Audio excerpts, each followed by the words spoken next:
Join us today for an action-packed episode of Locked On Fantasy Baseball, where we provide you with updates on who's injured and who's not.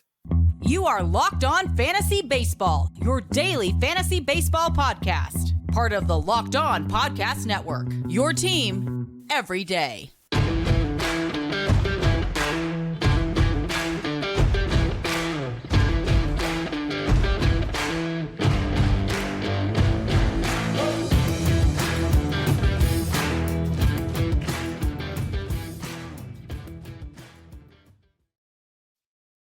Hello, fantasy baseball fanatics, and welcome to the Locked On Fantasy Baseball podcast, brought to you by the Locked On Sports Network, your team every day. As always, we're your number one source of fantasy baseball knowledge, and thank you for making us your first listen each and every day. As always, I'm your host, Dominic Martino. You can find me on Twitter at DomMartinoFB. Here, as always, is my brother, my co-host, my partner in crime, Matthew Ane, and you can find him on Twitter at Matthew_Ane. If you're listening on a platform like Apple or Spotify that allows 5-star ratings and reviews, we would truly appreciate it if you could do that for us. And if you're watching on YouTube and you haven't already, hit that little bell below. It subscribes to the channel and also gives you a notification every time we drop a new episode. And lastly, but most importantly, it's that time of year where, everyone's starting to get ramped back up for fantasy baseball. And hey, if you're doing the same, why don't you join us on the Subtext platform? I know this time of year is tough to find, detailed rankings. Matt and I have unleashed our first rounds of rankings. We got at least almost 40 at every infield position. I know we go over 100 deep at outfield and starting pitchers.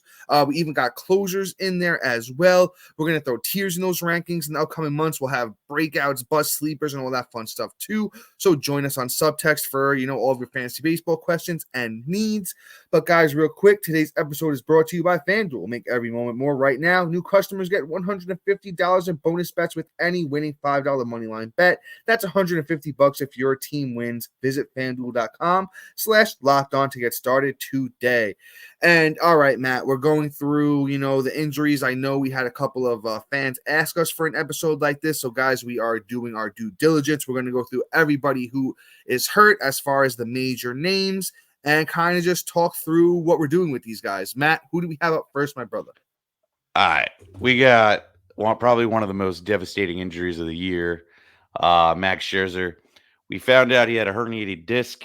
He opted to get surgery, which then now puts him out until June, which quite honestly is probably more like after the All-Star break.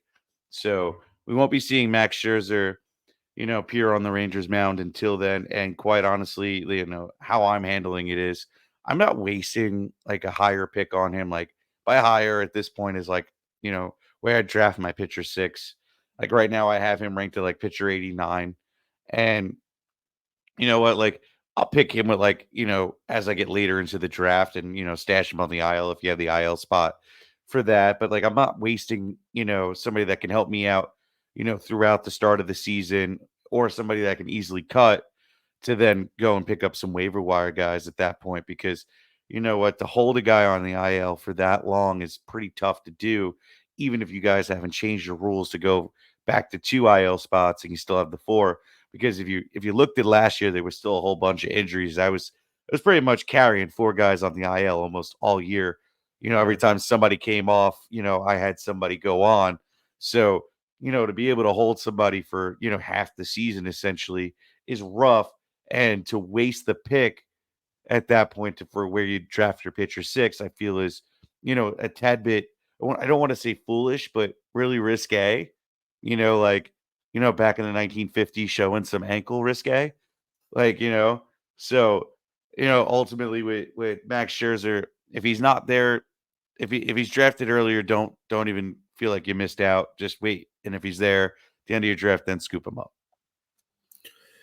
Yeah, I think we're on the same boat. We're maybe at different ends of the boat. Maybe I'm at more of the front of the boat where you're at more of the back of the boat. I agree in the sense of, what are you in the front of Titanic with Jack and he's just holding out like this? I knew I was setting myself up there for that one. But with Scherzer, it's an interesting case because I'm one of those guys that I'll always at least throw one dart to a superstar caliber player that's injured, right? I don't know if Scherzer is going to be that guy for me this year in a lot of leagues, but the price that he's going at right now is a bit, attractive for me, right? So this injury was announced, or the surgery was announced on December 15th. So I sorted NFBC. Since December 15th, there's been 16 drafts.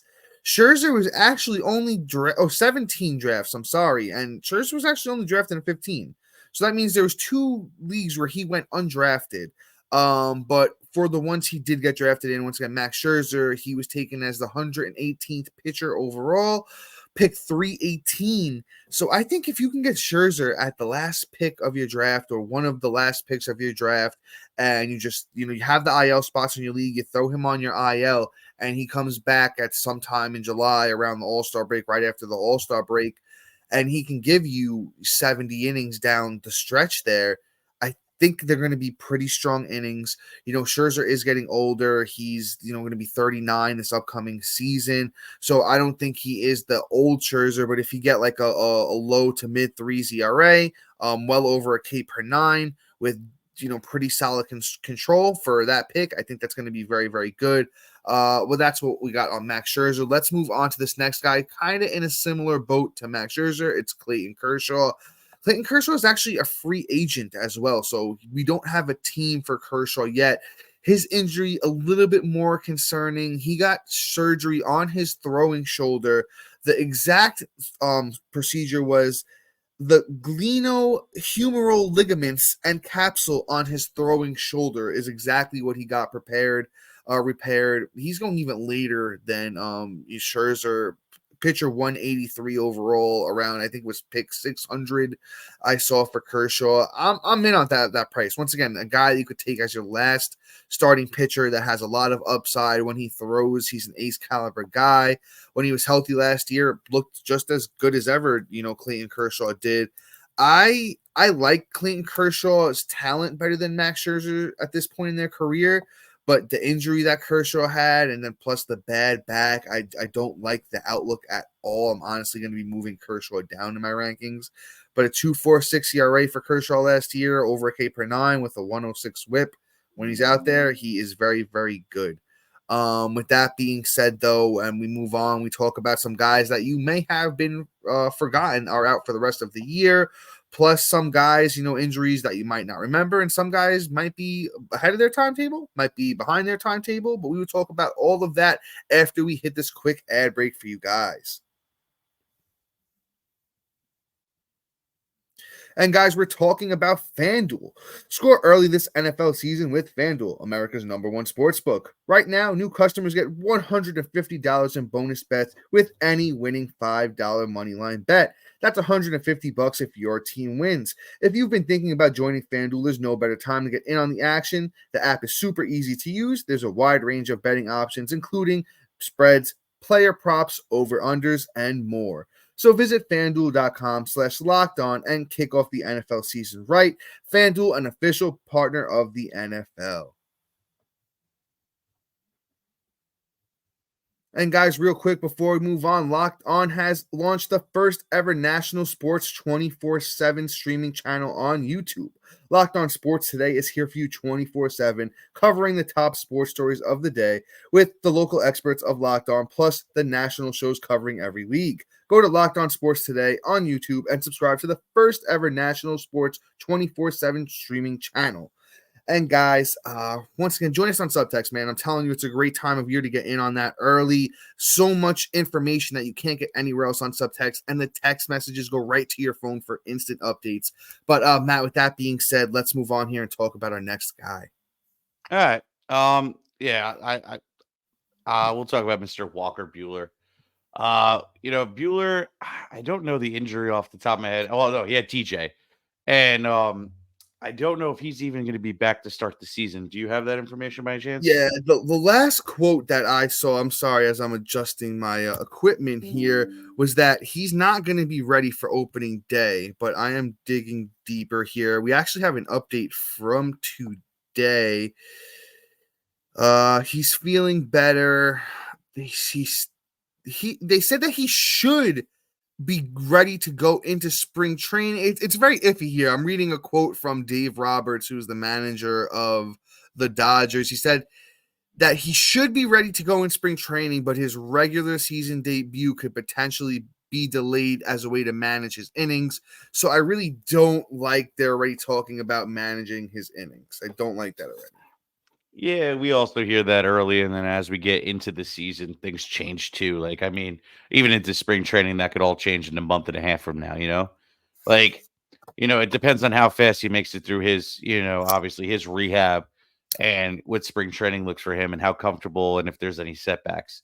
I mean, the beauty of this is like this is kind of like him making his return, you know, this year and missing all of last year's. We may be able to kind of almost get the tail end of the control issues we usually see from somebody coming back from TJ, where it takes like a month or so to get the control back to get used to that new elbow.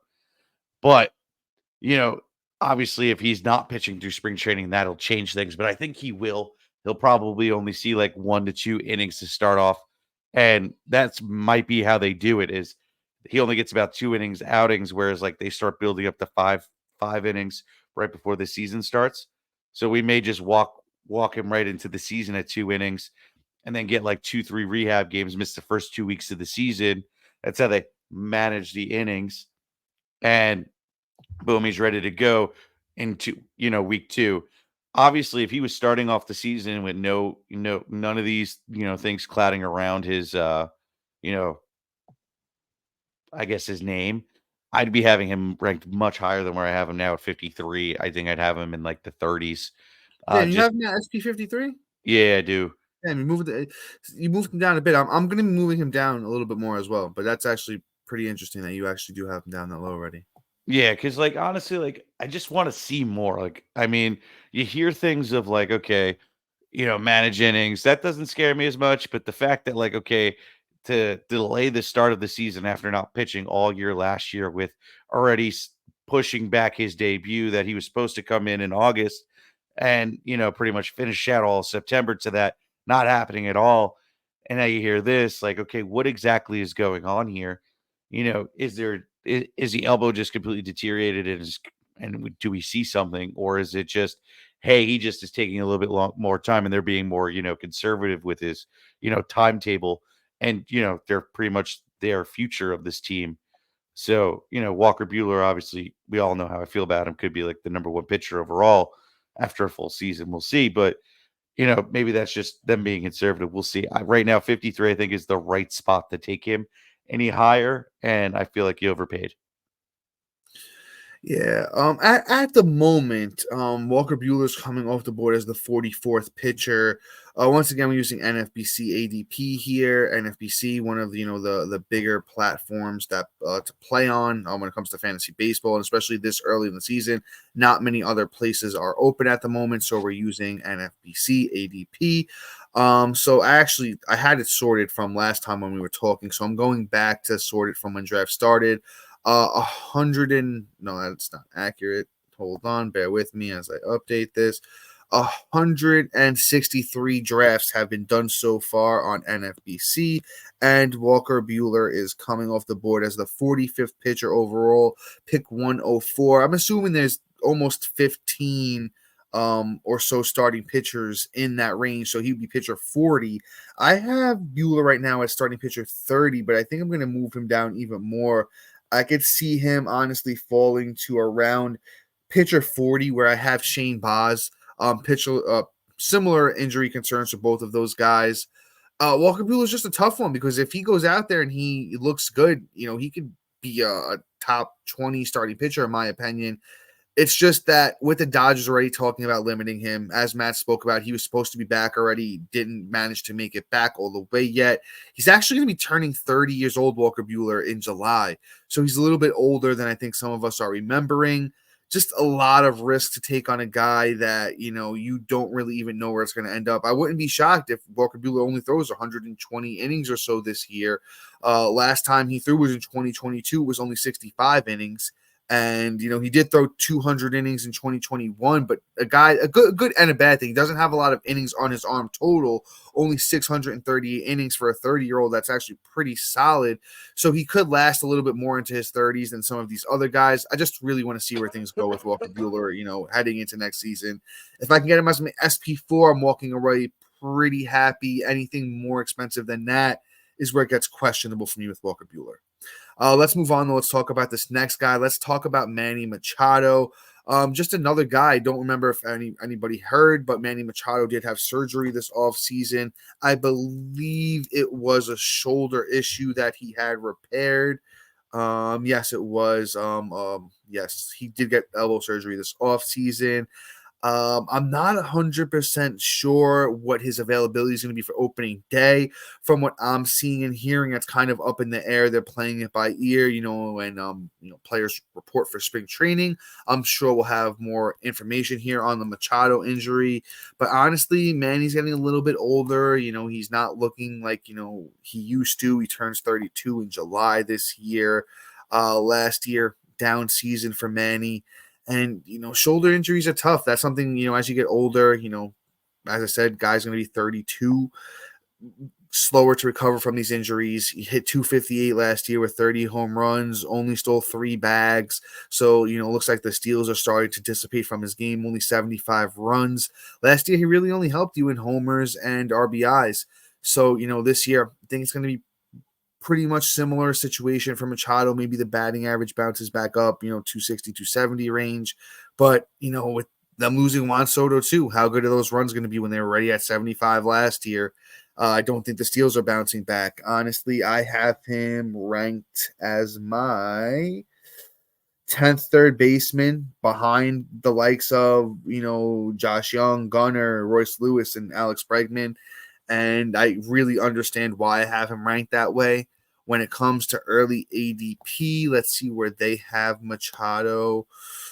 I'm assuming I got to be pretty close. 7th third baseman, pick 68. Honestly, I'm not paying that when Josh Young's going at pick 100 and Alex Bregman's going at pick 102. There's no reason to do that. Yeah, I mean, I'm there with you. Plus, I mean, the team is just not what they were. So, like, the Machado upside is just not there for me at all. But I completely agree. I'm just going to move on because also I didn't hear half that take. I was doing my research on this next guy. If I'm being honest here, I just kind of tuned in off of what you said at the end. I think I did. I think I did a good job. I'm sure you did. I usually trust you most of the time. But anyway, kidding here. All right, we're going to move on. Let's talk about Jason Dominguez. My guy obviously, came in like, bad out of hell and, just wafted 4 home runs in his first weekend, his major league debut. And just dude's a stud, like we thought he would be. Unfortunately, fell to TJ, same injury as Bryce Harper. Got his surgery about 2 months before Harper would have. He got it done after the World Series on November 24th. Jason Dominguez got it done, I think, on the September. Yeah, something like September, like I think 20th or something like that. So, like the timetable is saying 9 to 10 months, but I think Dominguez is gonna. We're hearing rumors that he might be back for spring training, and he'll probably just pretty much roll at a DH. I don't foresee him playing any kind of base, but just like with Bryce Harper, even if he does come back at that, I wouldn't expect the massive impact or the bat to pretty much be there right away. Like there's going to be some struggle with that and whatnot. So like Jason Dominguez is not somebody I'm like outright drafting anywhere except for like my last pick, I think, just based off of the fact that like, one, it's going to take some time. Two, you really didn't have a lot of like, big league exposure. So like I have him at like outfield 70 right now, which is going to be like your last pick of the draft. Like I'm totally okay with picking him there, even if he doesn't start the season off, on the roster and he's, doesn't return until the middle of May. I'm kind of okay with it. I'll stash him because obviously we saw what his upside could be. And we saw once Harper kind of was unleashed to play the field, my guy just took off and same thing's going to happen with Dominguez. Before I hand this over to Dom and, give his take, we got one last sponsor for you.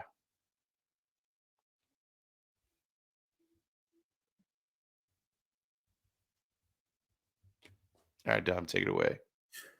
Yeah, so with Dominguez, man, I think he did a spot on great job here. There's just certain guys every year that, are going to start off the year injured. And I always throw my dart that way because I'm just very confident in not only my drafting abilities, but my ability to pick players up off the waiver wire early.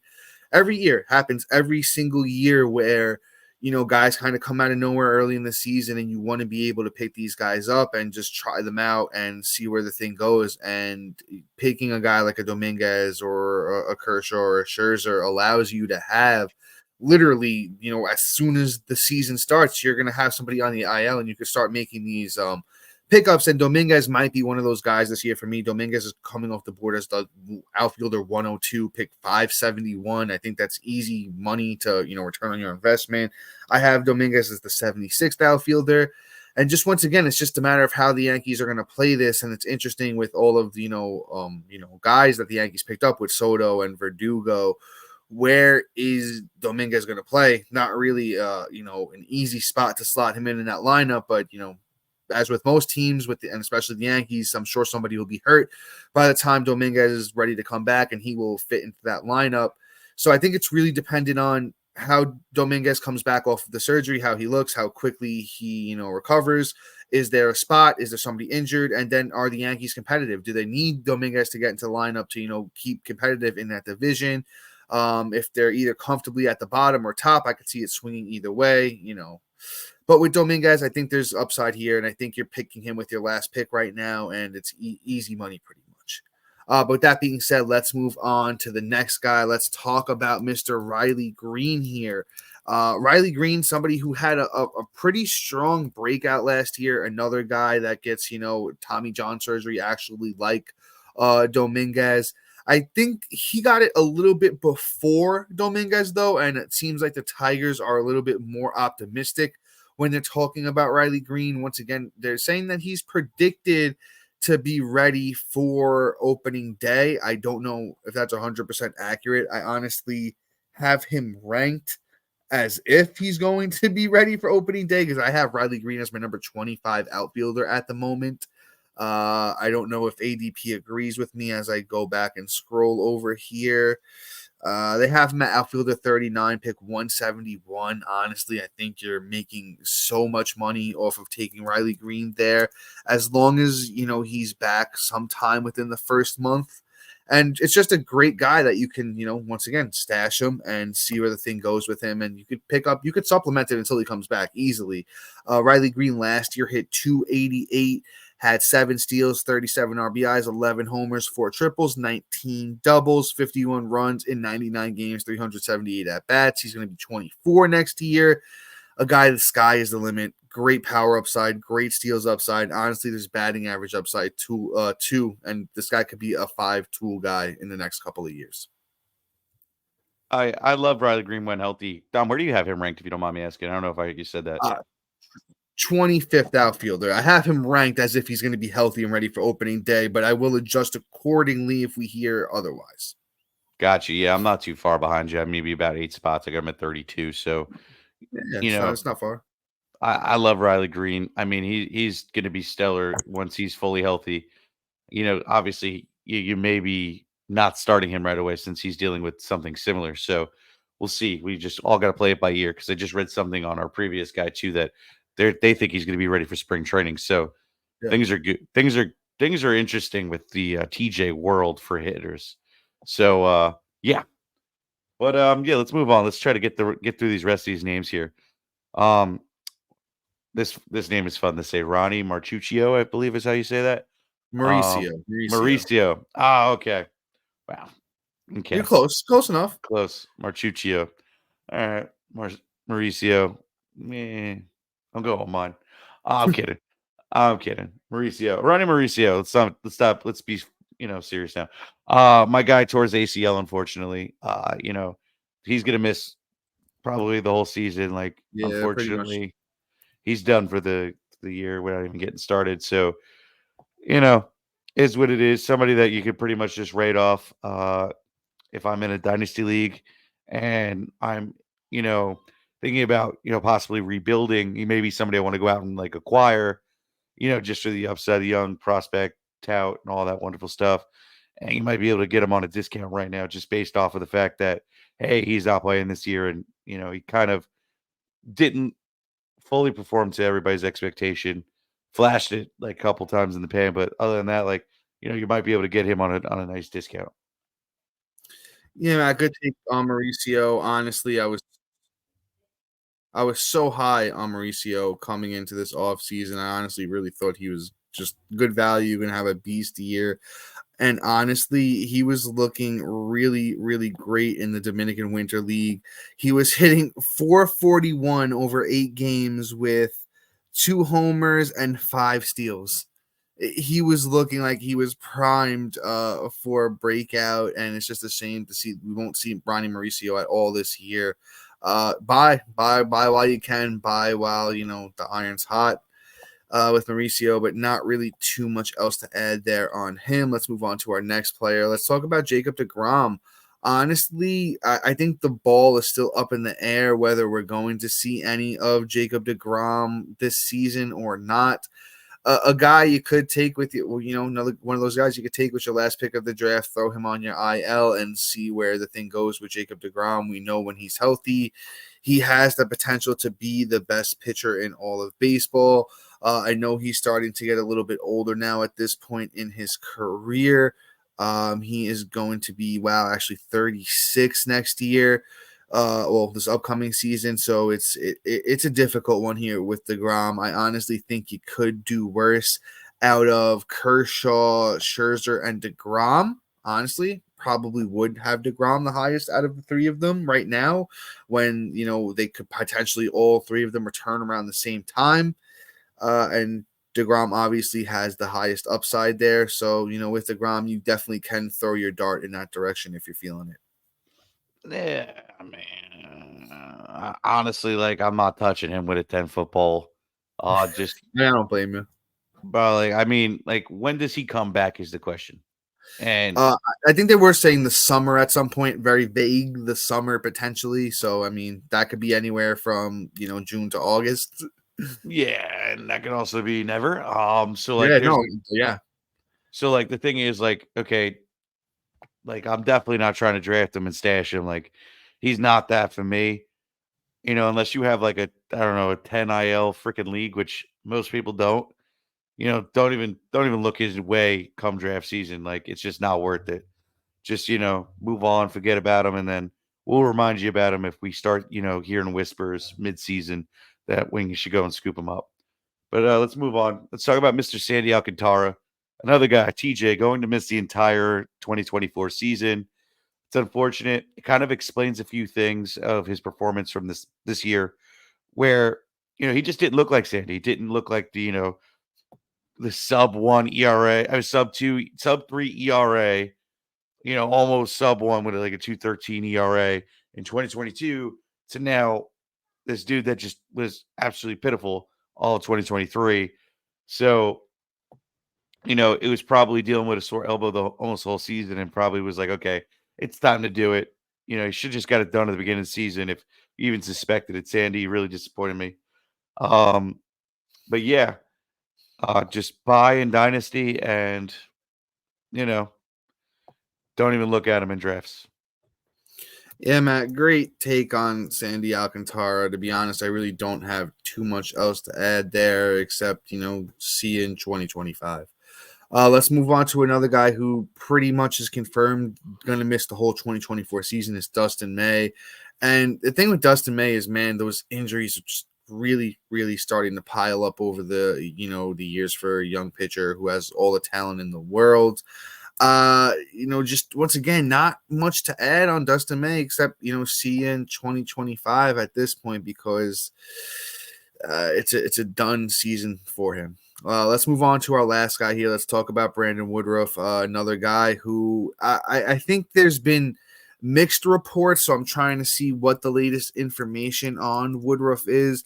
Last time I heard, he was potentially looking at a comeback late in the 2024 season, but we'll have more. This episode is just more to make sure you guys are aware of who's hurt and what the situation is for them. Brandon Woodruff is another guy that, could potentially be traded to. That's what I have been hearing, that, he could be traded to a contender that can potentially, be able to have him sit out this whole year and, get him back for 2025 and be fine. He got a similar surgery that Kershaw did. But I think his was a little bit more in depth. But when Brandon Woodruff out there, he's a top 10, 15 starting pitcher. I don't really have too much to add here. Matt, if you want to hop in before we head out. I mean, yeah, I mean, if he doesn't pitch next season, I'm not surprised. I'm not touching him either, unfortunately. As you can hear in my voice, I'm pretty upset about it. Yeah, Kill- me too. Kills me in a few keeper leagues, so way to go. But yeah, with that being said, dude, let's just call it. Yeah, guys, that's all for today. Please be sure to like, subscribe, comment, rate, and review. Also, thank you for making Locked On Fantasy Baseball your first listen each and every day. Shout out to our everydayers and new listeners. But guys, until next time, see you. Peace.